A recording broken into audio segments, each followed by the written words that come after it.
Hər vaxtınız xeyir. Şuşanın işğalından danışma niyyətindəyik. Dərhal kimsə ağzını büzə bilər ki, Şuşa azad olunub da biz niyə görə 92-ci ilə qayıtmalıyıq? Qayıtmalıyıq. Çünki bu, birincisi bizim tariximizdir və ikincisi 100 ildən sonra, 200 ildən sonra, 300 ildən sonra da heç kim yenə də gözünü Qarabağa, Şuşaya dikməsin deyə bu tarixi daim danışmalı və daim yadımızda saxlamalıyıq. Bunun başqa variantı yoxdur.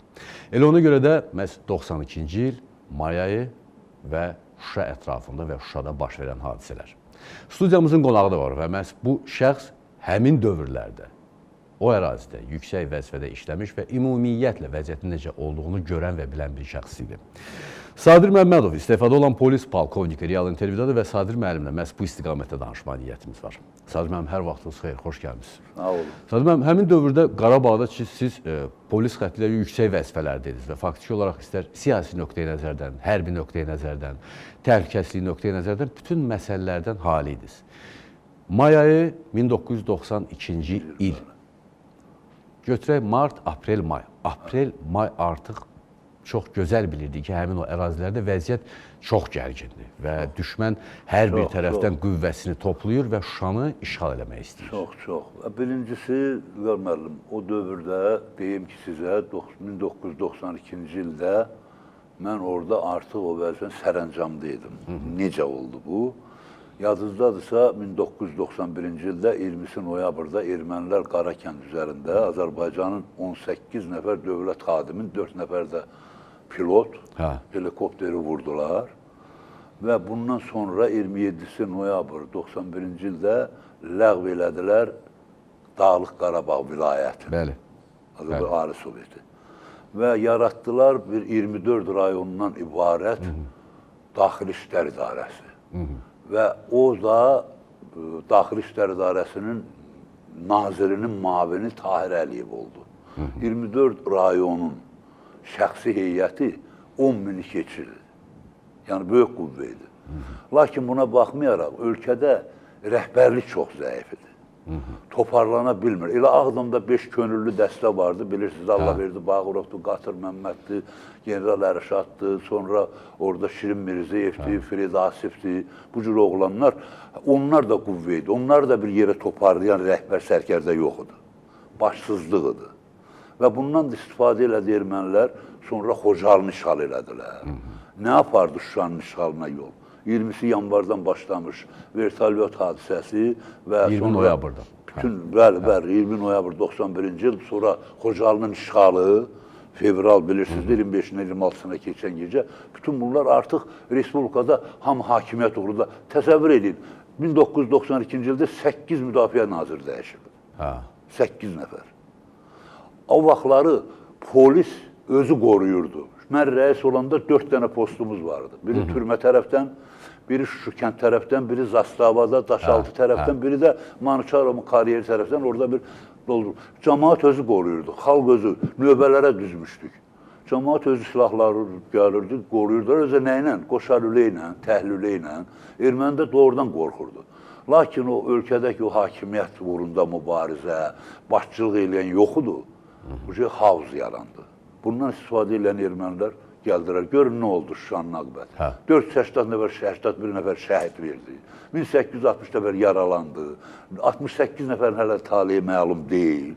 Və bundan istifadə edən ermənilər Şuşanı işğal elədilər.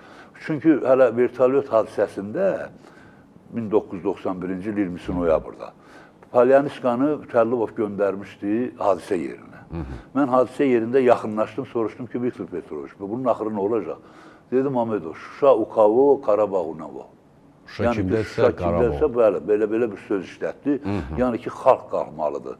Belə idarə eləmək olmaz. O vaxtları Ağdamda, Qarabağın özündə ümummilli lideri tələb eləyirdi xalq. Xalq tələb, hətta polis tələb eləyirdi. Polisin gecəsi günüzü yoxdur. Polis işləyirdi ancaq. Bugün də polis işləyir. Bugün də bərpa olunan işlərdə hamısı polisin xidməti çox böyükdür. Polisiz mümkün deyil. Çox şərəflə işləyirlər. O vaxtda şərəflə 29 nəfər şəhid verdi mənim əməkdaşlarım. Baba belə başsızlıq idi. Ona görə də gəldi, bax, belə bir vəziyyət yaratdı. Məhz polis polkovnikisiz və bilirəm ki, elmi işlərlə də çox məşğul olsunuz hal-hazırda. Artıq elmə doğru getmək dövrü başlayıb və həmin dövrün taktiki vəziyyətinə baxanda, polisin özü də taktika ilə məşğul olur və taktiki nöqteyi nəzərdən baxanda, düzdür, bu barədə hərbçilər danışıb, orada döyüşən adi insanlar da danışıb, amma məhz polis nöqteyi nəzərindən baxanda Şuşanın müdafiə olunması üçün necə qurulmalı idi? Burada siyasi məqamlar hansı idi?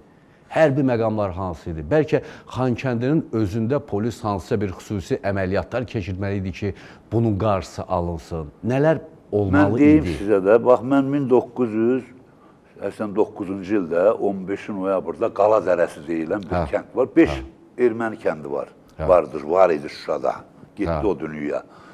Ora həmişə olubdu ermənilərin quldur yuvası. Orada mən, Safanov var idi komendant, onunla birləşdik, bir tədbir hazırladım, pasportun rejimi yoxlamaq. Və getdik orada biz qafandan gələn 28 nəfər içində erməni olan helikopteri tutduq, gətirdik, saldıq. O çəkiliş olmalıdır, rəhmətli Nadir İsmailov çəkmişdi onu. Gətirdik, saldıq Cıdır düzünə. O 28 ermənini gətirdik ora. Volski məni daxili işlər orqanlarından azad elətdirmək istəyirdi. Hətta Daxili İşlər Naziri Puqoyacan zəng eləmişdi.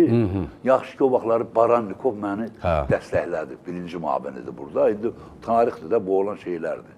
O vaxtları həmən dövrlərdə, həmin yerlərdə ancaq polis idi. Başqa bir qüvvə yoxdur. Bir də Bakının özündə, rayonlarda demək olar ki, bir azadlıq hərəkatı altında bir hamı hakimiyyətə gəlmək istəyirdi, hamı nazir olmaq istəyirdi. Da demirdi ki, mən bu işi bacarmıram. Heç kim idarə eləyə bilmirdilər. Başa düşdünüz? Əlbəttə, bugünkü idarəçilik olsaydı, bugünkü rəhbərlik olsaydı, Şuşa gedərdi. Getməzdi. Öz ermənilər necə allatdılar? Şuşaya hücum eləyəndə onlar kosalarla Can Həsənin tərəfi güya istiqamətləndirdilər və bu tərəfdən orada 5 nəfər adam lazımdır ki, gələn ermənini vura.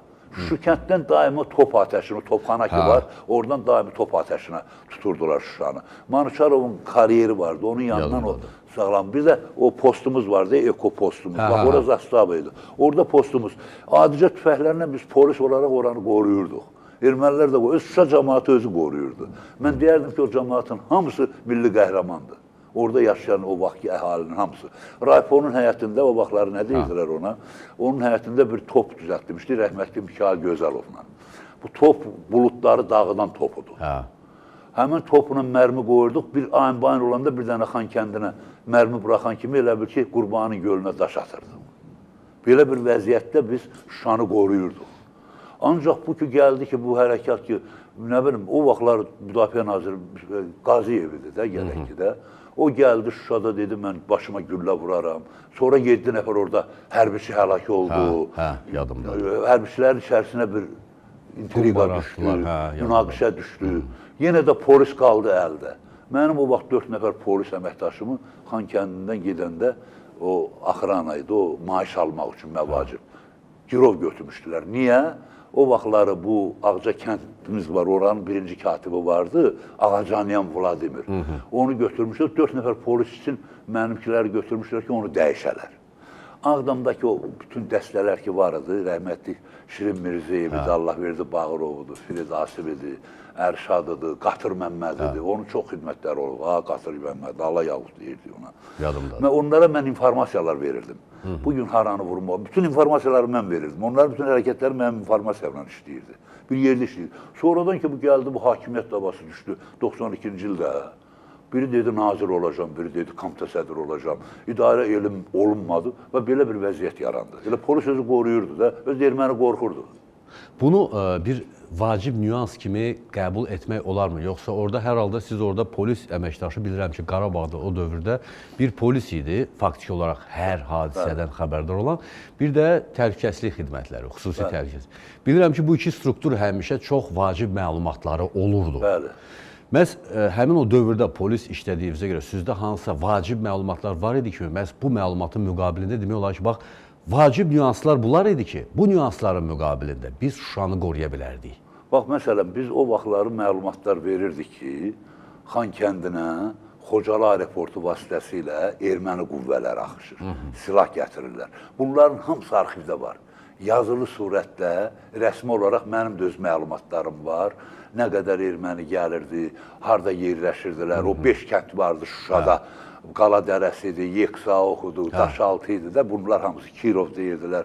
Həmən kətlərə hamısının haqqında məlumatımız vardı. O xüsusi idarə yarandı, Volski gəldi. Bu yarandı 12 yanvar 1989-cu ildə. O, Azərbaycanın qəti düşmanı idi.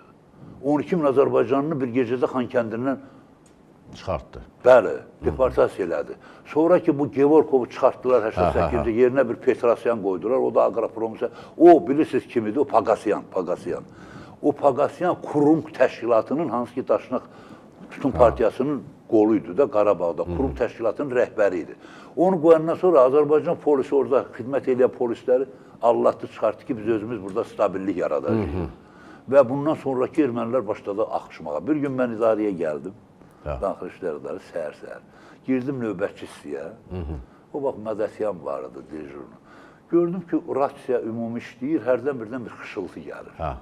İstimə göz vurdum, girdi fırlandı ki, polisdə ermənilər ikinci bir rasiya qoyublar. Bayaviklərlə əlaqə saxlamaq üçün. 32 ermənini o vaxtları mən Məhəmməd Əsədov, Allah rəhmət eləsin, məruzə elədim. O 32 ermənini bir dəfəyə biz göndərdik İstefaya. Yerlərinə də Azərbaycanlıları yığdıq. Çünki o vaxtlar yavaş-yavaş bütün Azərbaycanlıların ştatlarını götürmüşdülər, hamısı erməniləri yerləşdirmişdilər. Şuşanın özündə də təmizləmişdilər. Demək olar ki, ermənilər tam hakimiyyəti orada almışdılar. Ancaq bu tərəfdə Bakıda hakimiyyət davası gedirdi. Mən yadımdadır ki, Şuşa polisi o vaxt durmadan əməliyyatlardaydı. Orada adlar da var ki, konkret adlar da yadımızdadır ki, həmin o şəxslər Şuşa polisi durmadan Xankəndinin özünə girirdi, hansı əməliyyat həyatı keçirirdi, kəndlərdə işləyirdilər, o vaxtda saqqallılar deyirdilər, onları təmizləyirdilər. Onlardan götürürdük girov, Gərgicahanda əsasən biz yerləşirdik, oradan girirdik. Sonra Həsənabaddan girirdik, Xocalı polisi çox çevi işləyirdi o vaxtları. O vaxtları bir gündə 32-34 reis Yerevandan təyyarə yenirdi da Xocalıya. Polis ki yaradıldı orada, deməli necə yaradıldı? Bir gün Həsən Həsənov, Allah canı sağ eləsin, gəlibdi də bilirik, buradadır. O özü təsdiq eləyər, gəldi ora Dağlıq Qarabağa, iclas keçirdilər Palyarskinin və Məhəmməd Əsədov da. Dedilər, nə təhlif verirsiniz, nə qayıraq ki, sabitlik yarana bu reislər. Mən təhlif elədim ki, gəlin kətlərimizdə polis bölmələri yaradaq. 28 polis bölməsi yaratdıq. Xocalı polisi yaranandan sonra vaqonda yerləşirdi.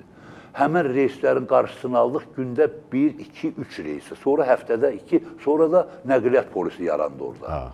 Hava nəqliyyatı. Amma şəhər polisi tam stabilləşdi orada. Sonra Əsədov əmr verdi, orada bir 3 mərtəbəli polis üçün bino tikdi, 58 otaqlı, gücləndirdik.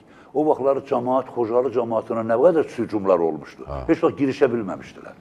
Bax, o araya təxribatlar, bir də bilirsiniz, o Urus deyəndə, yəni ki, o imperiyanın hərbiçiləri də satılmışdılar. Təşkilat komitəsi köçürüldü Xankəndindən, rəhmətli Zülfü Hacıyev oldu da təşkilat komitəsi sədri və təşkilat komitəsi köçürdülər Ağdama. Ağdama köçürüləndən sonra bayrağımızı yendidilər. Oradakı hərbiçiləri aldılar ələ. Orada da SSR Daxili İşlər Nazirliyinin daxili qoşunları, 1200 nəfərlik orada batalyon vardı. Batalyon yox, polk vardı. Bəli, onların, bir də bunlar çox biş hərəkət elədilər. Xocalı hadisəsini törədəndə, Xocalı soyqırımını törədəndə 366-cı polk hücum elədi. Hücum elədi. Arxasınca saqqallılar, ermənilər, nə bilim, xaricilər, hamısı eləyəndən sonra həmin günü 24-ünə güya Moskva 366-cı polku ləğv eləyib. Belə bir qurumdarma bir sənəd ortaya çıxdı. Amma elə deyildi. Bunların hamısı faktiki olaraq Şuşanın işğalını gətirdi. Belə-belə gəldi, çıxdı Şuşanın işğalına. Elə Şuşa cəmaatı ilə polis qoruyurdu da. Bax, bugün kim xidmət edir Dağlıqda, orada, həmən Qarabağda? Polis. Görün, hansı əsası qoruyur, necə yaxşı, necə rahat. Bir dənə görürsən ki, heç qanun pozuntusu yox. Yəni, polis daima xalqa xidmət eləmiş bir orqan olub. Amma o vaxtları yenə polisə gəlib rəhbərlik eləyənlər biraz qarışdırdılar aranı. Və indi qısa da olsa bir məqama istəyərdim toxunum. Həmin dövrdə Şuşada qüvvə çox idi, amma qoruya bilmədik. Qoruya bilmədik. Amma Şuşanı işğaldan azad edəndə qüvvəmiz az idi, azad elədik. Bir neçə nəfərlə, halal olsun. Mən buradan elə şəhidlərimiz Allah rəhmət eləsin deyirəm. Şəhid valideynlərini baş əyirik. Onlar bizim öz ailəmizin şəhididir. Qazilərimiz Allah can sağlığı versin. Prezidentimizə dəyməsin. Ali Baş Komandanın rəhbərliyi altında görün necə azlıdılar. Şimalda balaca cənubdan girişdilər. Nə deməkdir? 44 günə 3000 şəhid o boyda ərazi alındı. Bu ağla inanmırdıq da, gəl bax, mən özüm polkovnik olmuşam, orada işləmişəm. Elə bir çətin situasiya yaranmışdı, mən buna inanım yoxdur. Ali Baş Komandan hansı formada bunu təşkil elədilər, həm siyasi cəhətdən, o ki, beynəlxalq kütləvi informasiya vasitələrinə ki, onu verdi. Əsas ondan da güclü, bu qələbəmizdən güclü, deməli, 30 kütləvi informasiya vasitələrinə verdiyi müsahibələr, deməli, erməniliyi məhv elədi. Dünyada ermənilərin iş sifətini açdı. Bax, bu idi əsas məsələ. Mən minnətdaram sizə, Sadir müəllim. Çox sağ olun bu qədər məlumata görə, uğurlar. İstefada olan polis polkovniki, veteran döyüşçü Sadir Məmmədov Real intervyuda qonağımız idi. Salamat qalın, əsası odur.